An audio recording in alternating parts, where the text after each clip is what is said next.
आपने बयान दिया था, किस संदर्भ में था साहब? बाबा साहब को लेकर, संविधान को लेकर? देखिए, आपने जरूर उसको सुना होगा। मैंने कोई उसमें गलत बात नहीं की है, लेकिन विपक्ष के लोग जो होते हैं उसमें न कोई मीन पेग निकालते रहते हैं।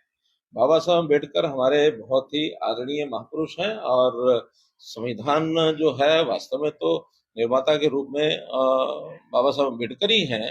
बाबा साहब अम्बेडकर के बिना संविधान का तो कोई प्रश्न ही पैदा नहीं होता।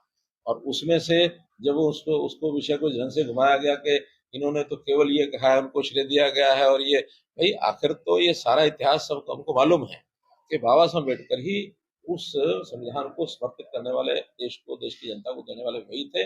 वही हमारे हमेशा, सब हम जानते हैं कि देश के संविधान के निर्माता बाबा साहब अम्बेडकर है। इसको जोड़ तोड़ मरोड़ कर करके इसको, मेरे बयान को अगर डाला जाता तो ये बिल्कुल उचित नहीं है, और इसको देश की जनता बिल्कुल बर्दाश्त भी नहीं करेगी। हम कई बार बार बार कह चुके हैं, पार्लियामेंट के पटल पर भी कहा है, सारे देश में भी कहा है सब नेताओं ने, कि ये तो केवल संविधान को लेकर के कांग्रेस के लोग उसकी खिल्ली उड़ाते रहे, मजाक उड़ाते रहे। हमने वास्तव में संविधान के प्रति अपनी श्रद्धा दिखाई है, संविधान से ही सारी चीजें चलाई हैं। इन्होंने संविधान को कितना तोड़ा मरोड़ा है ये इतिहास बताता है, चाहे वो इंदिरा गांधी का समय हो, चाहे उससे पहले का समय हो।